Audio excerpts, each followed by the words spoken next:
곳곳에서 성탄 장식과 또 크리스마스 찬송과 캐롤을 들을 수 있는 시즌이 되었습니다. 그러나 너무나 안타까운 것은 이 모든 문화가 누구 때문에 왜 이루어졌는지를 생각하지 않는 세상의 모습입니다. 성탄의 장식만큼이나 주목받지 못하는 것은 오히려 예수님 그분께 대한 관심입니다. 마땅히 그분에게 집중되어야 될 이 성탄이 그분이 아닌 것에 우리의 관심과 시선을 빼앗기는 것 또한 매우 위험한 일입니다. 예수님께서 세상에 오실 때도 세상은 예수님께 대하여 무지했고 무관심했습니다. 로마 제국은 당연히 그러했고 유대 민족 또한 그러했습니다. 유대 민족은 예수님의 오심을 준비하는 민족으로 하나님께서 택하신 아브라함의 후손입니다. 그 민족의 존재 목적은 예수님이었습니다. 예수님을 이 땅에 오는 육신의 혈통일 뿐만 아니라 그 유대 문화와 또 그들의 관습, 그들에게 주어진 율법, 모든 것이 다 예수님을 미리 보여주는 것이었습니다. 그렇기 때문에 누구보다도 예수님의 오심을 먼저 알아야만 했고 알 수 있었던 이들이 바로 유대 민족이었습니다. 그러나 예수님이 세상에 오셨을 때 가장 먼저 예수님의 오심을 깨달아야 하고 그 하늘의 계시를 들어야만 하는 이들은 그 하나님의 계시에 귀를 막았고 눈을 감았고 그들의 마음은 닫혀 있었습니다. 하나님께서 말씀하지 않으신 것이 아닙니다. 보여주지 않은 것이 아닙니다. 예수님이 세상에 오셨을 때 별들의 징조가 저 동방의 박사들까지 움직였습니다. 그들은 아무런 선입견 없이 별의 징조를 연구하던 사람들이었습니다. 동방의 고위직일 뿐만 아니라 전문적인 과학적인 당시로 봐서는 과학적 탐구를 하는 그들에게도 이상한 징조가 발견되어 그 별의 이동을 추적하지 않을 수 없는 그 징조로 하나님께서 나타나셨다면 하나님께서 택하여 부르신 유대 민족에게는 더 크고 놀라운 징조로 함께 하셨을 것이 분명합니다. 그래서 성전에서 예수님 오심을 기다리며 사모했던 시몬과 안나 같은 사람에게는 하나님께서 말씀하심을 그들은 들을 수 있었습니다. 그렇다면 하나님께서는 예수님이 이 세상에 오셨음을 알리는 천군의 천사 여러 세상의 징조들과 함께 때가 참에 세상에 오신 메시아의 탄생의 소식을 알리셨을 것이 분명합니다. 그럼에도 불구하고 오늘 우리가 함께 읽은 누가복음이 증거하는 것은 예수님이 오신 첫 번째 성탄에 그 예수님께 경배하러 찾아온 이들은 목자들이었다는 것입니다. 예수님의 탄생의 소식을 제일 먼저 들었던 사람들이 목자들이었고 제일 먼저 반응하였던 이도 목자들이었다는 것입니다. 저 바리새인들, 또 율법학자들, 또 사두개인들, 또 정치가들, 사내들인 공회원들 모두가 다 그들이 늘 가까이 했던 구약 성경에는 예수님에 대한 예언으로 가득 차 있었습니다.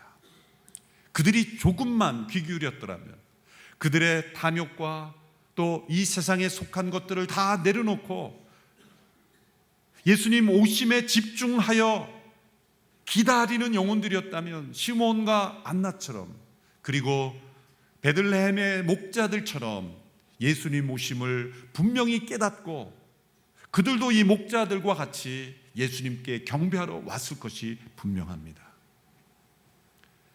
목자들이 제일 처음 이 소식을 듣고 제일 처음 경배하러 온 곳은 하나님께서 목자들에게만 알리셨기 때문은 분명 아닙니다.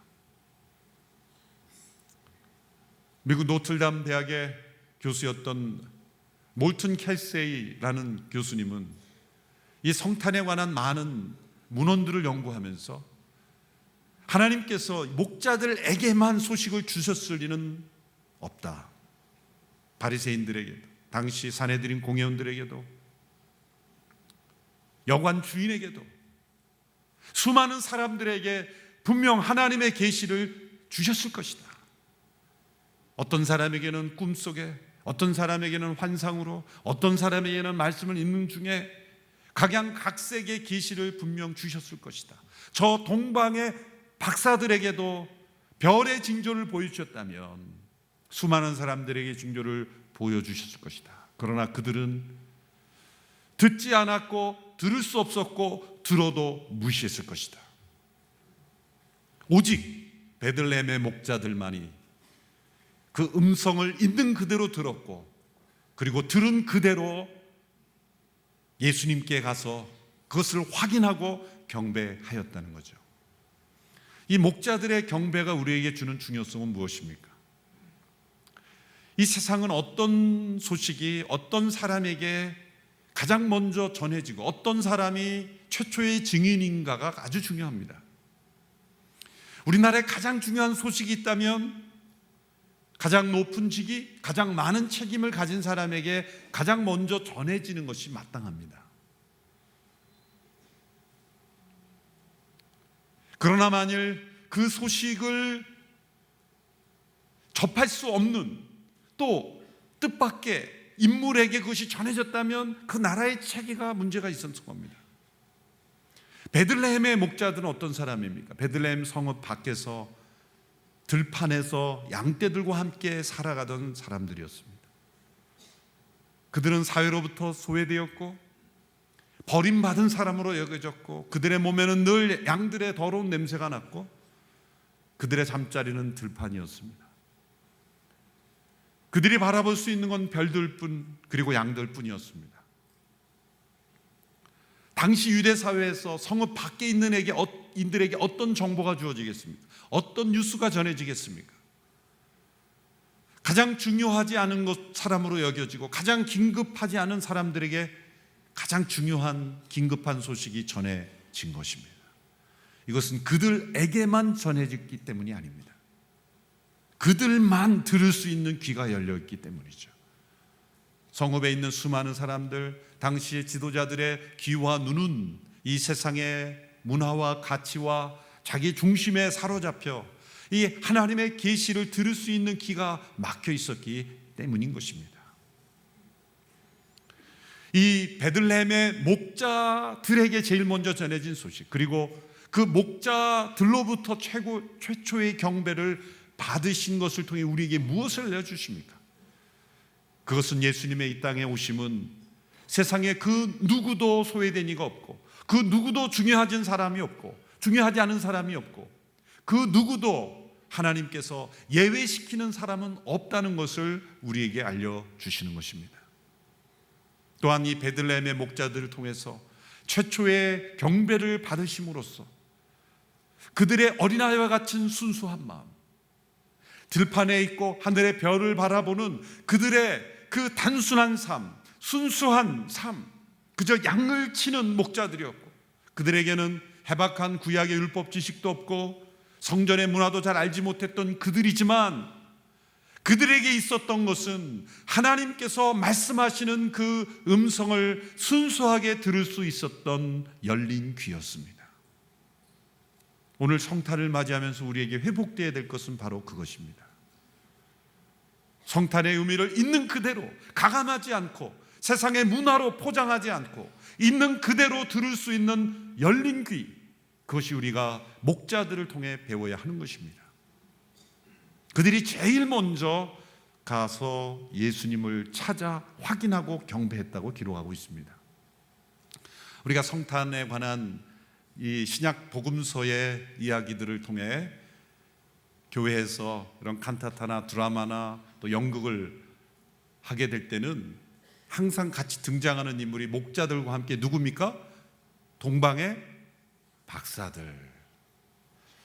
오래전에 온누리교회에서도 교육자들이 출연할 때 동방박사 3사람에 제가 뽑혔습니다. 그래서 제가 그랬어요. 저는 박사가 아닌데요, 동방석사인데요 그랬는데, 동방박사들은 사실 예수님이 태어난 직후에 온 사람들이 아니죠.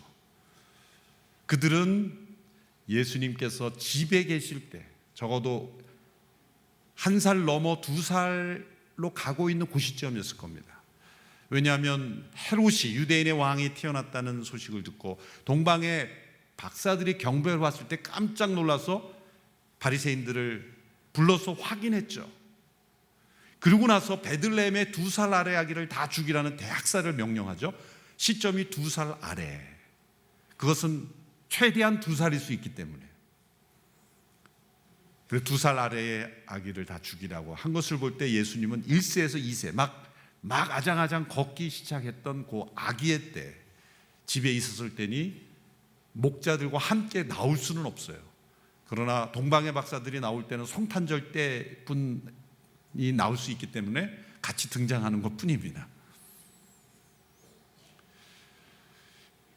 동방의 박사들이 경배하러 왔을 때는 집에 계셨지만 이 목자들이 경배하러 왔을 때는 구유에 누워 계셨습니다. 이제 태어난 지 얼마 되지 않은 그 시점에 그곳은 냄새나는 곳이었습니다. 동물들의 육축 냄새, 동물들의 분뇨 냄새. 세상의 모든 아기들이 태어날 때는 그 주변의 사람들이 가장 깨끗한 환경을 준비합니다. 세상에 버려진 과로 버려진 아기도 그 주변의 사람들은 가장 깨끗한 환경을 준비해 주려고 합니다. 그러나 예수님은 동물의 먹이통, 동물들의 분뇨가 가득한 그곳에 가장 더럽고 추하고 냄새나는 곳에 누워 계셨습니다. 그 구유에 누우신 예수님께 목자들이 경배하는 모습, 그것을 통해 우리에게 무엇을 알려주십니까? 예수님 그분은 누구도 가까이 가실 수 있는 분이라는 것, 또한 어떠한 사람도 가까이 갈 수 있는 분이라는 것. 세상의 죄악에 찌들려 더럽고 추한 인생, 사람들에게 버림받고 정죄당하고 사회에서 완전히 격리되어야 한다라고, 어쩌면 이 세상에서 격리되어야 된다라고 사람들로부터 정죄받은 사람까지도 그분께는 가까이 갈 수 있는 것이죠. 어느 누구도 있는 모습 그대로 예수님께 가까이 갈 수 있는 분으로 이 땅에 오셨습니다.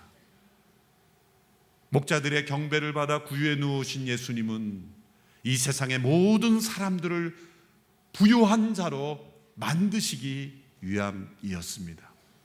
고린도후서 8장 9절의 말씀을 보십시오. 우리 같이 한번 읽어볼까요? 시작.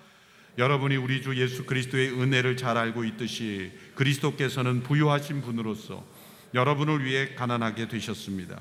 그분의 가난하심을 통해 여러분을 부유하게 하시려는 것입니다.